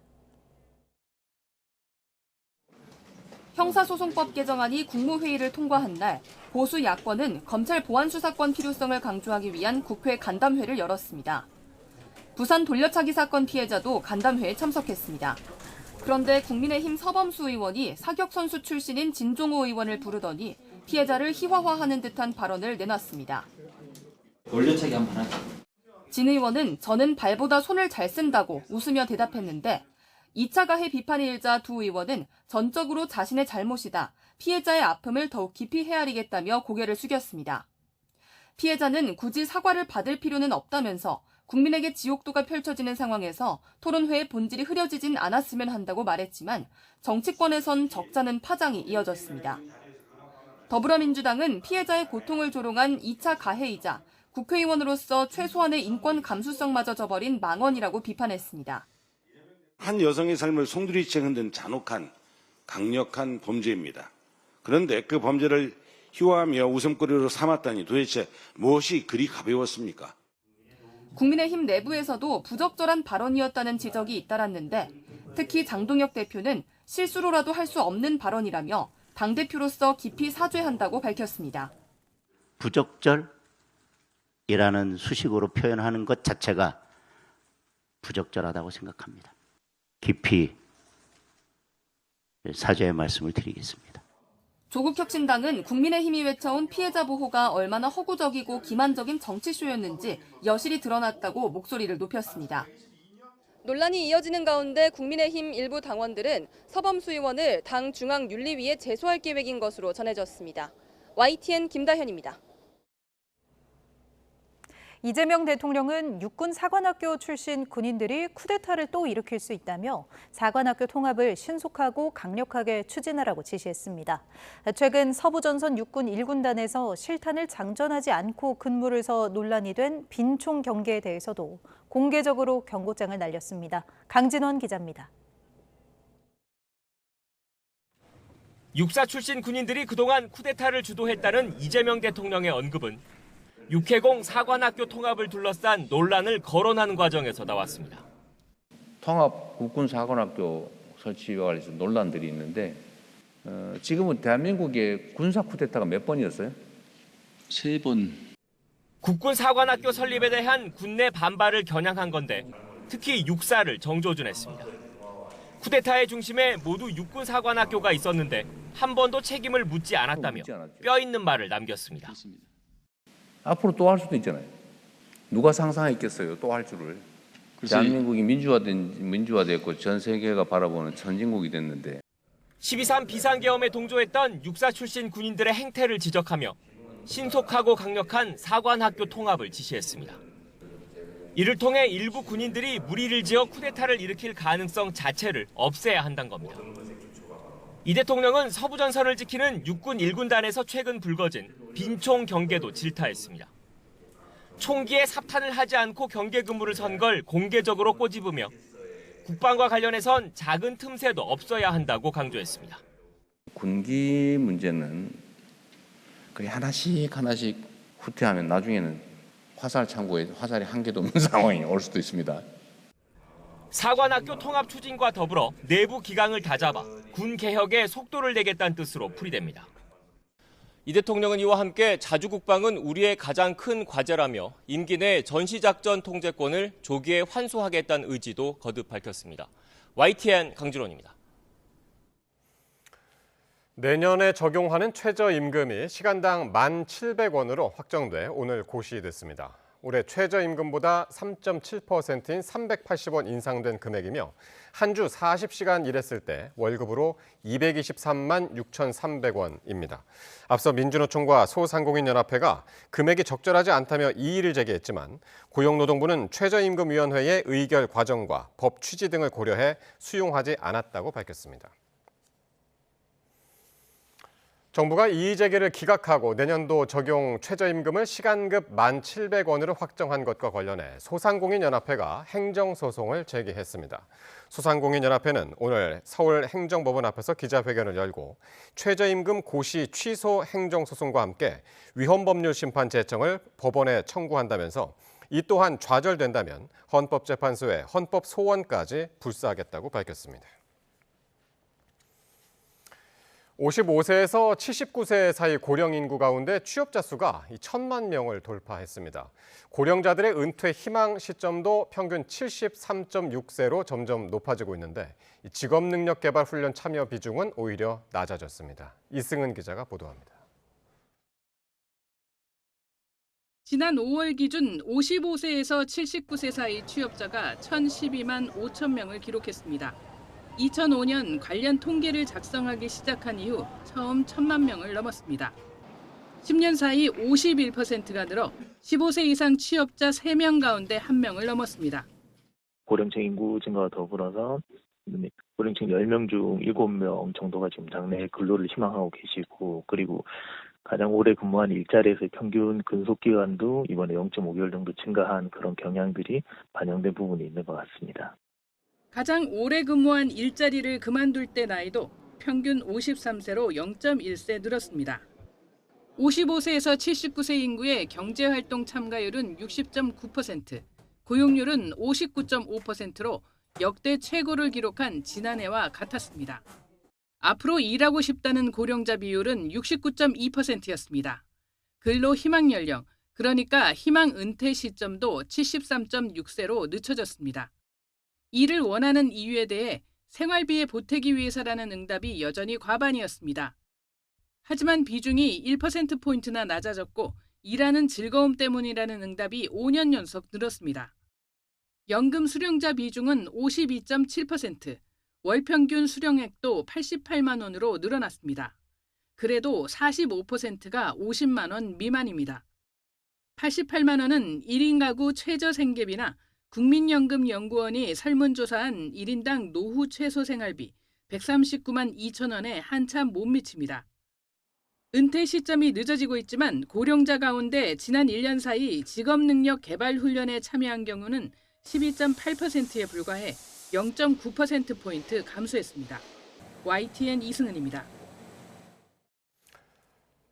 미국과 이란이 호르무즈 해협의 임시 개방에 합의한 것으로 알려졌습니다. 일단 2달 동안은 이른바 통행료는 받지 않기로 했지만 대신 해협의 통제권은 사실상 이란에 넘겼습니다. 김선중 기자의 보도입니다. 호르무즈 해협 재개방을 위한 합의안이 우여곡절 끝에 마무리됐습니다.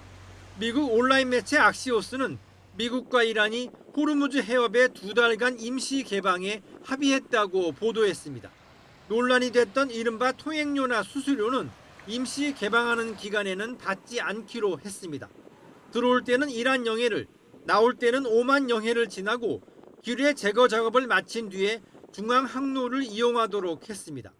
사실상 이란의 요구를 상당 부분 수용한 건데 호르무즈에 대한 이란의 통제권을 일정 부분 인정한 것으로 보입니다. 트럼프 대통령은 이란과 매우 좋은 논의를 진행 중이라며 호르무즈 해협이 곧 열릴 것이라고 소개했습니다.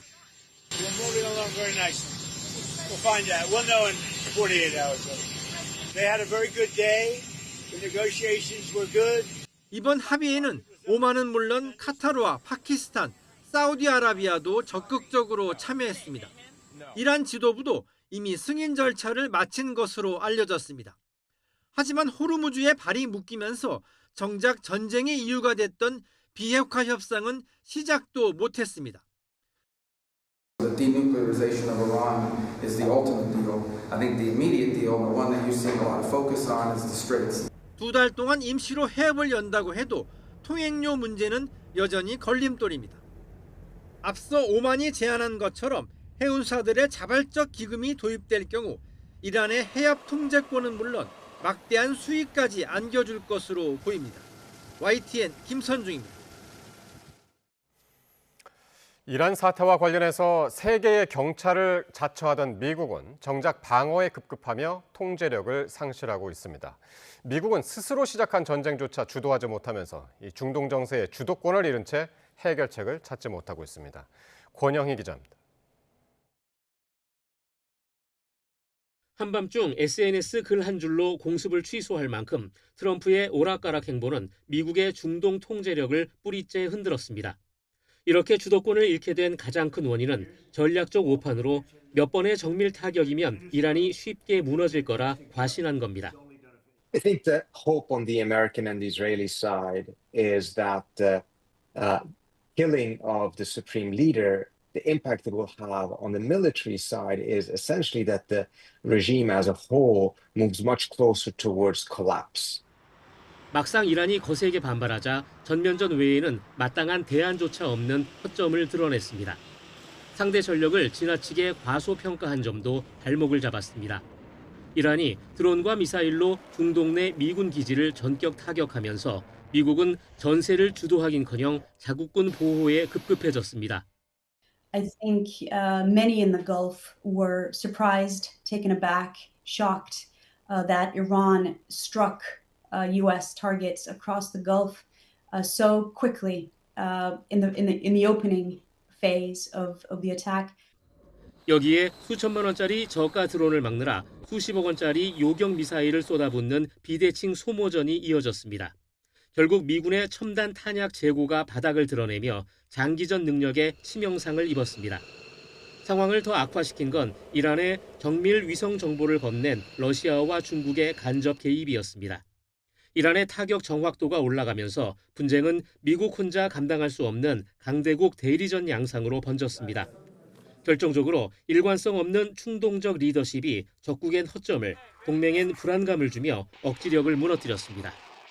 As the events in the previous days and weeks prove that it's going to be much more complicated and on and off, out of the control of the parties in it. 원할 때 전쟁을 시작하고 끝낼 수 있다던 미국의 장담은 이제 옛말이 됐습니다.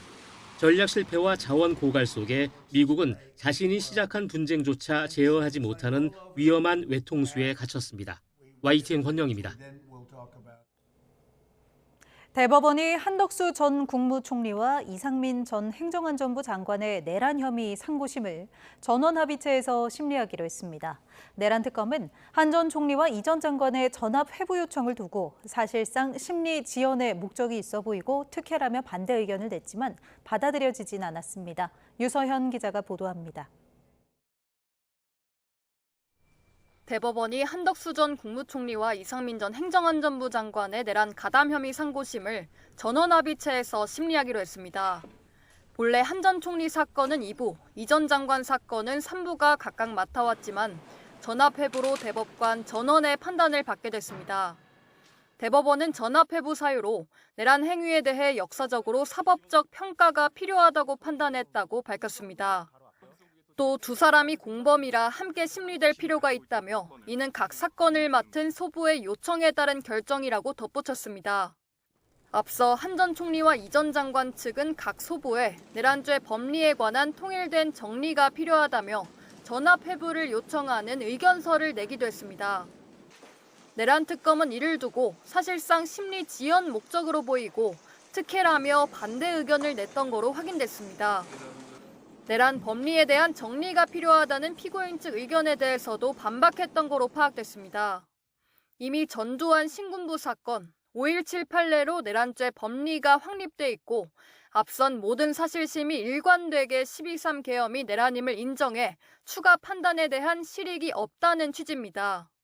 하지만 이러한 내란 특검 측의 주장이 받아들여지지 않으면서 사건은 전합으로 넘어가게 됐는데 대법원에서 통상 소부의 경우 달에 2번, 전원합의는 달에 1번 이뤄져 심리에는 시간이 더 소요될 전망입니다.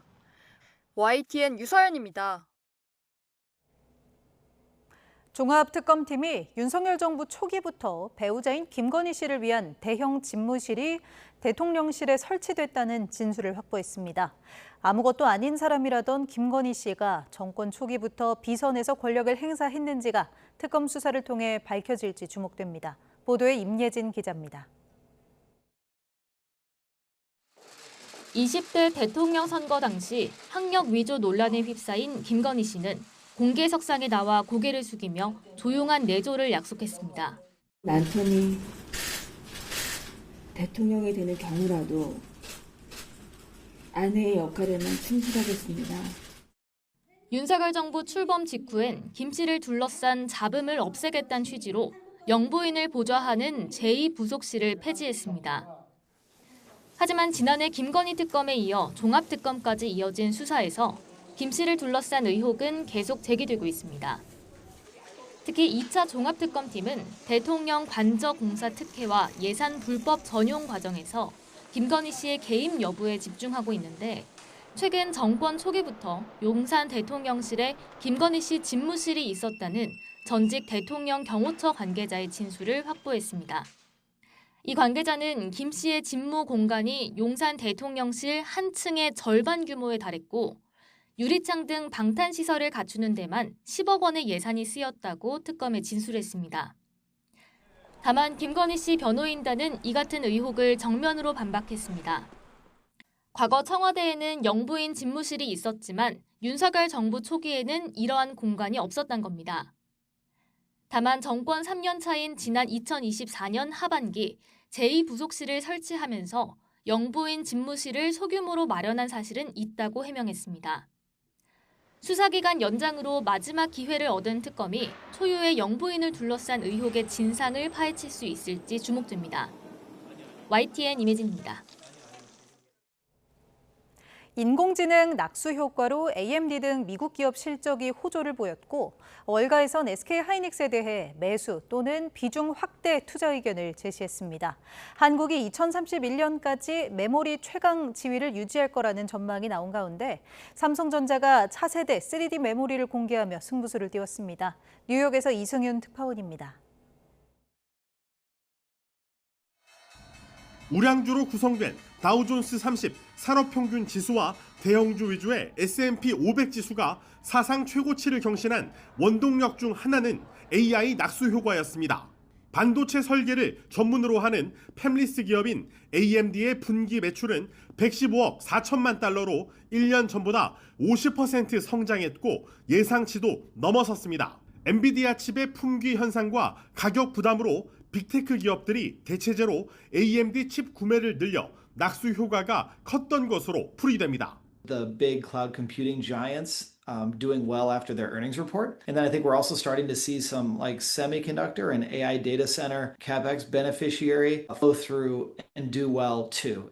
AI 기업을 지향하는 일론 머스크의 우주 기업인 스페이스X는 상장 이후 첫 실적 발표에서 매출이 78억 달러로 92% 급증해 예상치를 뛰어넘었습니다. 이런 가운데 프랑스 시장조사 업체인 욜그룹의 조지필 라우 분석가는 한국이 오는 2031년까지 메모리 최강 지위를 유지할 것으로 전망했습니다.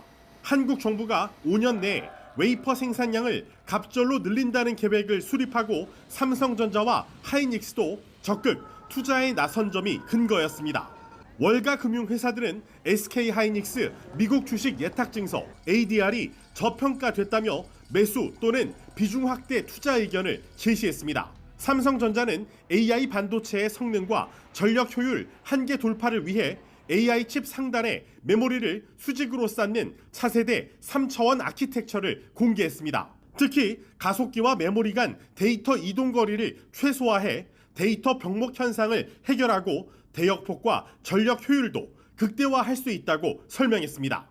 삼성은 HBM의 차세대 제품인 HBM5와 비교해도 GPU당 성능은 최대 8배, 전력 대비 성능은 3배 개선되며 발열은 절반 이상 줄일 수 있다면서 시장 주도권 선점을 위한 승부수를 던졌습니다. 뉴욕에서 YTN 이승윤입니다. 미국 뉴욕 증시가 반도체주 중심으로 일제히 상승하면서 코스피는 오늘 모처럼 급등세를 보였습니다. 장 초반 5% 가까이 올라 3거래일 만에 매수 사이드카가 발동됐습니다. 류환홍 기자입니다. 코스피가 3.9% 오른 6,603으로 출발해 3.8% 오른 6,598로 마감했습니다. 장 초반엔 5% 가까이 급등하면서 지난달 31일 이후 3거래일 만에 매수 사이드카가 발동됐습니다. 외국인이 1조 4천억 원어치 순매수를 하면서 지수가 급등했습니다. 급등을 이끈 건 반도체주였습니다. 뉴욕 증시에서 나스닥 지수가 2.6%, 필라델피아 반도체 지수가 6.6% 급등한 영향에 삼성전자와 SK하이닉스가 3거래일 만에 강세를 나타냈습니다. 삼성전자는 2.5%, SK하이닉스는 5.8% 오른 채 장을 마쳤습니다.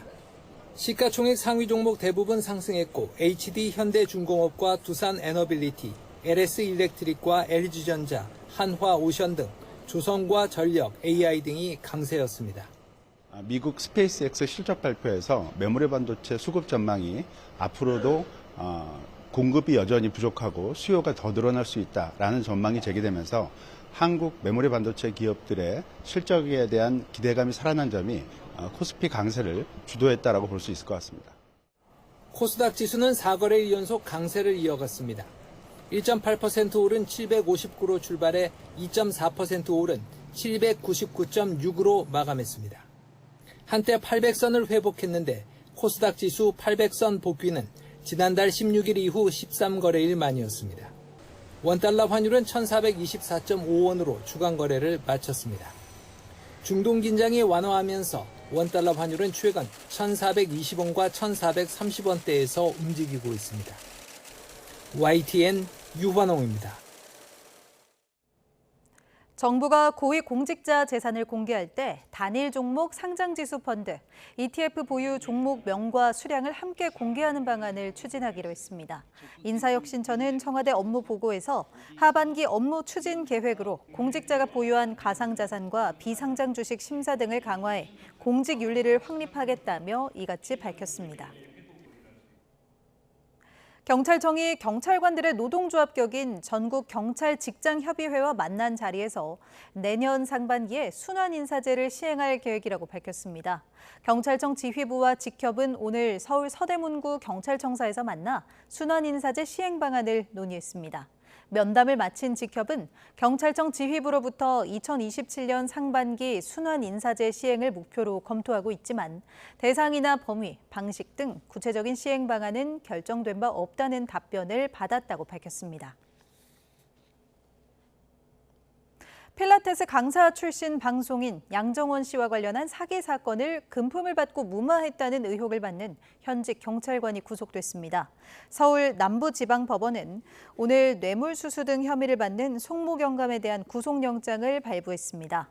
강남경찰서 수사팀장을 지낸 송 경감은 양 씨가 필라테스 학원 가맹점주들로부터 사기 등 혐의로 고소당한 사건을 조사하던 중 금품과 향응 등을 받고 사건을 혐의 없음으로 불송치하는 등 무마한 혐의를 받습니다. 이란 전쟁에서 미국의 인공지능 작전 능력을 지켜본 중국이 AI 군사화에 박차를 가하고 있습니다. 타이완은 오늘부터 침공 격퇴 훈련에 돌입했는데 우크라이나처럼 무인 드론으로 맞서는 양상입니다. 베이징 강정규 특파원입니다. 중국 공군의 젠흥 세븐 전투기가 로켓을 쏘고 훙6 전략 폭격기는 폭탄을 퍼붓습니다. 지상에선 훙치9 요격 미사일이 불을 뿜습니다. 수십 대의 무기가 동시에 투입되는 현대전에서 수백 개의 표적을 선별해 화력을 배분하는 능력. 중국군 창설 99주년을 맞아 방영된 다큐멘터리는 이런 복잡한 작전 계획을 AI가 짰다고 선전합니다. 上百个战术单元靠着这套系统的规划协同打击做到了分秒不差 真正实现了体系秒杀 AI를 활용해 1000곳 넘는 이란 표적을 동시에 타격한 지난 2월 미군의 장대한 분노 작전. 이를 의식한 듯 중국도 할 수 있다고 과시한 셈입니다. 최근 시진핑 주석도 AI 기술을 활용해 스마트 군사 체계를 구축해야 한다고 강조했습니다. 중국 수뇌부가 여름 휴가를 겸해 회의를 여는 베이다이허에 초청된 전문가들의 화두도 AI입니다. 习主席指出，要坚持向科技创新要战斗力，为我军建设提供强大科技支撑。 내년 중국의 창군 100주년이 무력 통일 시간표가 될까? 타이완의 훈련 강도는 높아지고 있습니다. 미국, 일본 등 우방과 손잡고 드론 부대를 양성하는 우크라이나식 항전 모델입니다. 이란과 우크라이나 전쟁에서 확인된 AI 무인 전력의 위력이 격발의 문턱을 낮출 수 있다는 우려도 제기됩니다. 베이징에서 YTN 강정규입니다. 국가유산청이 독립운동가 안중근 의사가 옥중에서 남긴 글씨를 최근 일본에서 환수했다고 밝혔습니다. 허민 국가유산청장은 오늘 오후 청와대에서 열린 업무 보고에서 이같이 밝히며 해당 유목을 이번 달 안에 국민에 공개할 계획이라고 말했습니다. 이에 따라 오는 13일 처음 공개되는 유목은 안중근 의사가 순국일인 1910년 3월 26일을 며칠 앞두고 남긴 것으로 만국공법 불여 대포, 즉 국제법이 대포만 못하다는 뜻을 담고 있습니다.